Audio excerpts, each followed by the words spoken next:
Hello members of the Citizens Assembly, my name is Tricia Keilthy and I'm Head of Social Justice with the Society of St Vincent de Paul. Today I'm going to speak to you about the experience of living in poverty in Ireland from a gendered perspective. So by way of an outline, I'll firstly talk about the links between gender and poverty rates. I'll also talk about SVP's experience of supporting people on low incomes. I'll then talk more in depth about the experience of lone parents, using statistics, but also drawing on some qualitative research that we carried out a number of years ago. I'll also talk about the adequacy of current social welfare supports and use a number of case studies to illustrate what life is like on a low income. I'll finish by talking about the causes and consequences of poverty. So in terms of poverty rates, in 2019, the rates of poverty for men and women were largely similar, although women are more at risk of experiencing deprivation, which means going without basics like suitable clothing, adequate heat, and nutritious food. In 2019, 18.3% of women were experiencing deprivation compared to 17.4% of men. However, three factors increase women's risk of poverty that are not captured in headline poverty rates. The first of these is that women are more likely to have caring responsibilities and they're more likely to be parenting alone. We know that 86% of one-parent families are headed by a woman, and 98% of those in receipt of the one-parent family payment are women.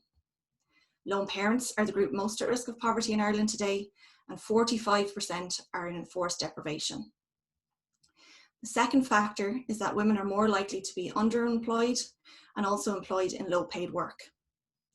The third factor is age and pension entitlements. In 2018, 25% of women over the age of 65 were at risk of poverty, compared to 15% of men aged over 65. At SVP, we assist people on low incomes. They may be in receipt of social welfare, or they may be in low paid work and in poverty. In 2019, we received 160,000 requests for help, and the largest group requesting assistance from SVP are households with children, about 70% of all our calls. And most of these are headed by one parent and usually a mother parenting alone. Given the multifaceted nature of poverty, we provide support in a number of different ways. This may be help with food and food poverty, housing costs and household related costs, utility and energy related costs, and also assistance with parents accessing education, but also help with back to school time for children as well. And if you look at the profile of families, we know that 25% of families are made up of households headed by one parent, but lone parent families are disproportionately represented among those experiencing consistent poverty, those at risk of poverty, and families who are experiencing homelessness. 58% of families experiencing homelessness are headed by one parent. And compared to other European countries, the living standards of lone parents are particularly poor. For example, the proportion of one-parent families unable to afford an unexpected expense is the highest rate among all EU countries. Lone parents in Ireland also have some of the highest rates of income poverty, severe deprivation, and persistent poverty. Added to this is the fact that in-work poverty among lone parents has almost doubled since 2012, from 11% to just over 20% in 2019. This is linked to welfare reforms which were implemented from 2014 onwards, which increased the number of lone parents moving into full-time work, but the rising rate of in-work poverty suggests that this increase may have been in poorly paid jobs. The changes to the payment that remove some of the supports for part-time work can also be linked to a rise in in-work poverty. Looking at international evidence, we see that in countries with lower levels of poverty among lone parents, they tend to have adequate wage floors, accessible and affordable public childcare, effective systems of child maintenance, and regulations that enable flexible work. In 2014, SVP published a study called "It's the Hardest Job in the World," which aimed to improve the understanding of needs and circumstances of one-parent families being assisted by SVP.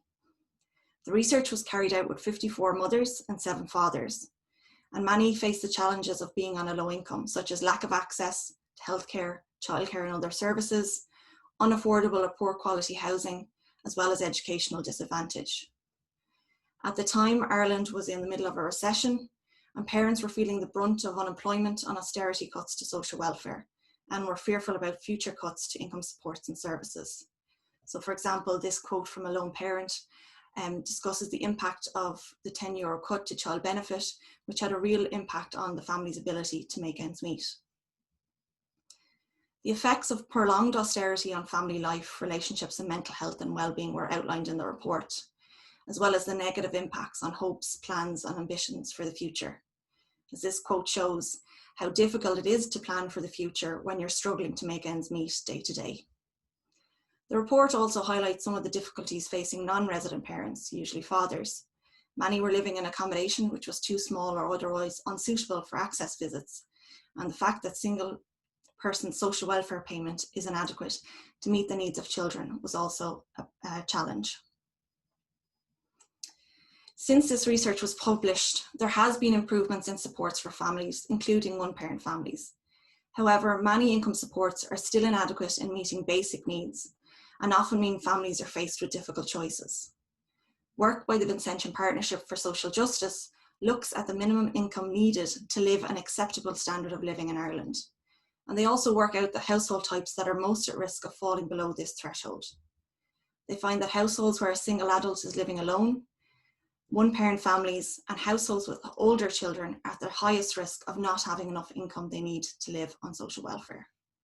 Their research shows the importance of adequate social welfare rates and also a living wage.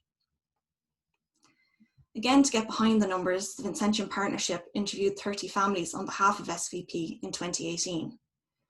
All families were living below a minimum essential standard of living, and the aim of the study was to give an in-depth understanding of the causes of their income falling, what safety nets might have prevented that, and potential solutions. 17 families were headed by one parent, and 13 families were two-parent families. Half of the families were unemployed, and the other half were in work and in receipt of in-work supports from the Department of Social Protection. One of the families was Michelle and her two children.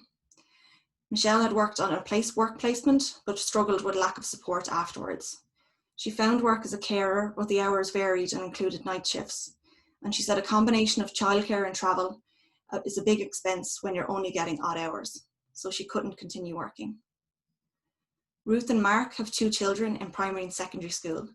Mark cannot work because he has poor mental health and is in receipt of disability allowance. Ruth works part-time in a warehouse. They struggle to cover essentials and have to borrow from family for the basics.